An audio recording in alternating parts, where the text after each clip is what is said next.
Everyone's Invited is a brand new Secret Lair Commander precon coming this Monday, May the 12th, and a lot of you have been asking me about my opinion on this particular deck, so let's talk about it. This is a Changeling deck, which means it's built around the Changeling keyword that makes the card every creature type at all times. The rest of the deck is a mishmash of various creature support cards, such as giving your Changelings flying and haste with Cloud Shredder Sliver, making cats and dog tokens whenever you cast Changelings with Rin and Seri, or making clue and food tokens with Sophia whenever your Changelings deal combat damage. This Secret Lair is composed entirely of reprints, with 10 of the cards being double rainbow foils featuring new art that have club vibes. This includes the Commander, Morphon the Boundless, Raise the Palisade, Bitter Blossom, Torian Mauler, Avenger of Zendikar, Kindred Summons, Tendershoot Dryad, Coat of Arms, Masquet Nexus, and then finally, Soul Ring. There's also 4 double rainbow foil tokens with brand new art as well. They're just shapeshifter tokens, and there's just 4 different arts for them. And personally speaking, these are my favorite arts out of all of them. Now, the reason why I've been asked time and time again to cover this particular precon is because I have a Changeling deck of my own. It's by far my favorite and most played deck, and I've written a primer on this archetype back in 2019, and I've been tinkering with it ever since. So I feel pretty qualified to talk about the deck's individual card choices and the deck as a whole. But before we talk about the deck's design, let's talk about the price tag. The Secret Lair is selling for a whopping $200, which is significantly more expensive than the previous Secret Lair precons, which were last seen at $150. So is it worth this extremely high price tag?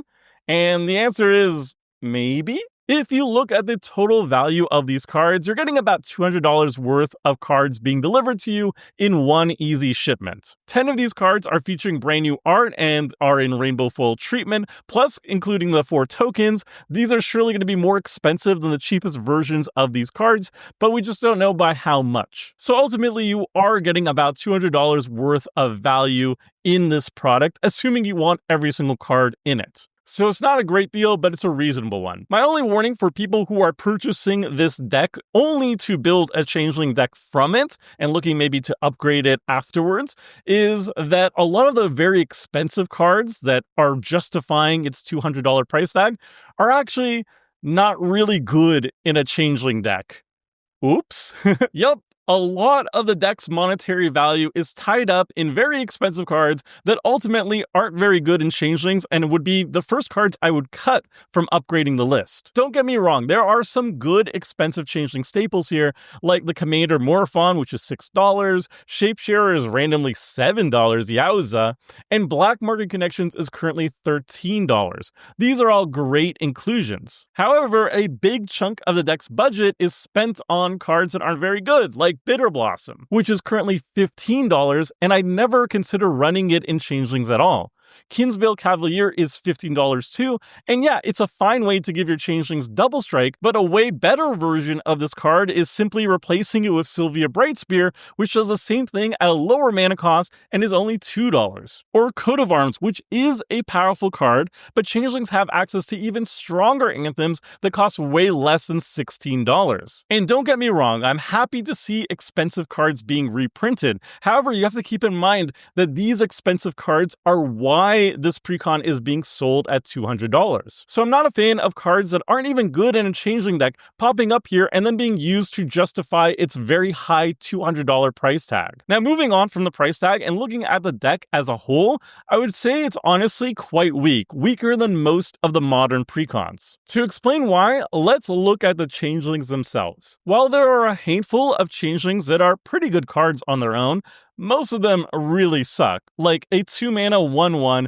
with Fire Breathing, or a 2-mana 1/1 that you can pay 2 mana to regenerate. These cards are meant as filler and are awful in Commander by themselves. Changelings are only good when you have powerful support cards buffing them, like Heribaz Druid, which taps for obscene amounts of mana the more changelings you have on the battlefield, Magna, which pumps out tons of treasures and can tutor up changelings or dragons, and Cloud Shredder Sliver, which gives them all flying and haste super mana efficiently. These are all great payoffs that make crappy changelings suddenly look really good. And I run all 3 in my own deck as well. But the trick is, you need to have the right mix of changelings and overpowered payoffs on the battlefield to start doing cool things. Now, requiring the right mixture of changeling and payoffs actually leads to the biggest weakness of this archetype: inconsistency. If you draw mostly changelings, then you're not really doing anything, and if you're drawing mostly payoffs, you're also not doing anything. The way I fix this consistency issue in my own list is with a high amount of card draw. Just drawing so many cards that I'll always have changelings and payoffs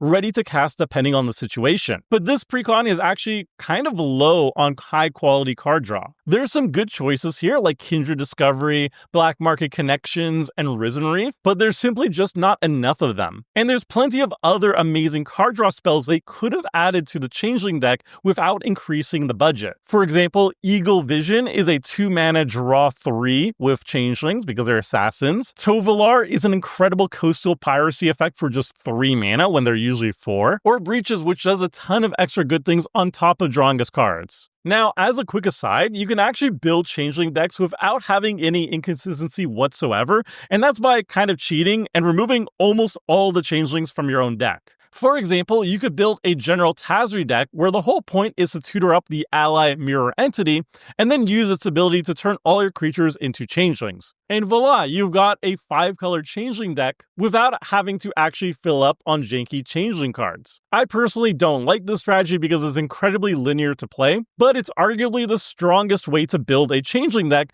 if that's something you're interested in. Back to the precon though. So the first issue I have with the deck is inconsistency, and that's brought about by having just too little card draw. But the other major issue I see with this deck is that the payoffs are overall quite weak.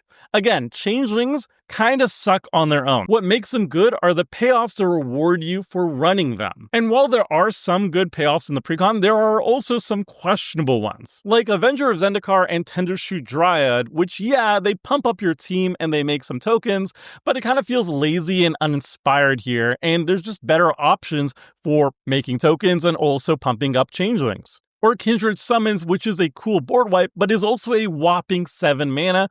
And again, we're changelings. We have access to all the one-sided tribal wipes in the entire game. We surely could be doing better than this. These instead could have been more powerful and more interesting options, like replacing Avenger of Zendikar with Voja, which is absurd when all our changelings count as both wolves and elves. Take out Tendershoot Dryad and put in Gornong, which pumps our team but also clears the way of blockers. Or replace the 7-mana Kindred Dominance with the 4-mana Widespread Brutality, which is a super cool thematic wipe that costs under $1. There's also a disappointing amount of generic filler that could have easily been more powerful, more thematic options. Arcane Signet could have been Heronblade Elite, which quickly taps for tons of mana as you cast more changelings. And Arcane Denial could have been a cheeky Concerted Defense, which yeah, isn't the greatest counterspell in the game, but you'd have the opportunity to read the sweet Spider-Man flavor text. You mess with one of us, you mess with all of us. You mess with mine, you mess with New York! You mess with one of us, you mess with all of us! You could also replace Pongify, which is fine, it's good, but it's incredibly generic and boring, with something far more exciting and thematic like Peer Pressure, one of my all-time favorite cards in a changeling deck. It can easily steal one or more creatures and is absolutely devastating every single time I cast it. None of these cards are particularly expensive, so you wouldn't need to increase the price tag of your product. Heck, if you remove the bad expensive cards like Bitter Blossoms and whatnot and replace it with these, you probably could have sold this deck at a way cheaper price point while still making a more fun and more powerful deck at the same time. And my final issue with the deck is the commander. Murfon is a fantastic changeling and by far the most thematic choice as its commander. It was initially the leader for my changelings deck as well, but after playtesting it a whole bunch, I realized it kind of sucks in the command zone. The problem is it costs a whopping 7 mana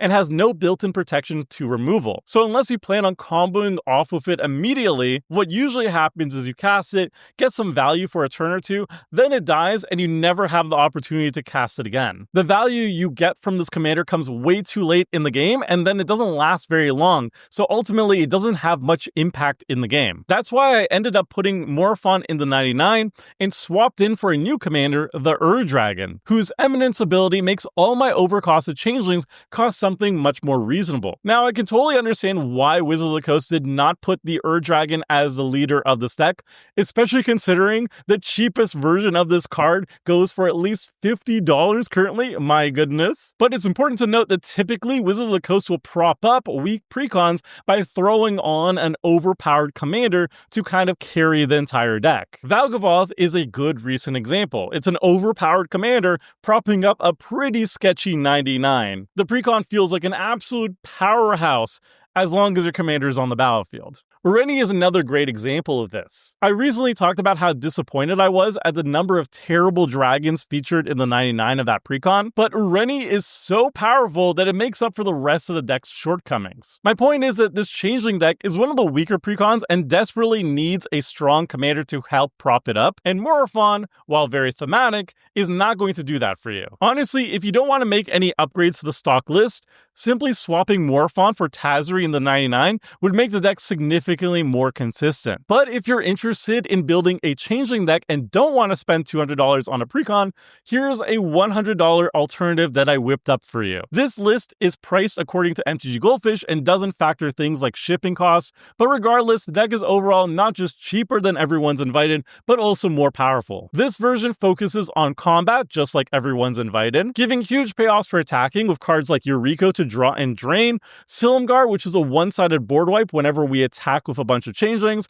and Notorious Throng, which is a thematic way to take an extra turn while also making a huge fairy army. There's even an infinite combo using Morophon, Hakan, and Blades of Veles Veil, and you could also replace Blades of Veles Veil with Nameless Inversion to just infinitely remove all opposing creatures, or Crib Swap to infinitely exile opposing creatures. And as a little bonus, I've got a second list which changes the focus from combat to a tapping, untapping style of play. So instead of tapping our changelings for combat, we're tapping them to make mana with Gemhide Sliver, stealing creatures with Captivating Vampire, or exterminating the Xenos and the Heretics with Doctor Strange cards. Then we're pairing them with powerful untappers like Ohabi Caleria, Urtet, and Dionys to keep reusing our powerful tap abilities every single turn. So that's my review of the Everyone's Invited Secret Lair precon. Is it worth $200? For some people, yes. If you value the new artwork, if you want all the new cards that are coming with it, and you value the convenience of purchasing everything in a single click of a button, then yeah, it's worth $200. It's kind of not a great deal, but it is fine as a purchase. Is the deck itself good? Well, I would say no. I would say out of all the precons that came out in like the past 3 years, this is one of the weakest ones. And if there are any Wizards of the Coast staff watching this, hi, hello, I'm up for commission anytime. Any commander deck you want, any restriction, budget, theme, whatever, cards you want in, cards you want out, I can get it done. I'll make it fun, thematic, exciting, and powerful. Guaranteed. Just hit me up. But that's all I got for now. Buy Everyone's Invited if you want. If you don't, I guess. That's the moral of this video. I'll be back soon with reviews of Final Fantasy stuff, depending on when this video comes out. Hopefully it comes out before Everyone's Invited, though. That would be awkward if it doesn't. Ugh. But that's all I got for now. So until next time, friends, see ya!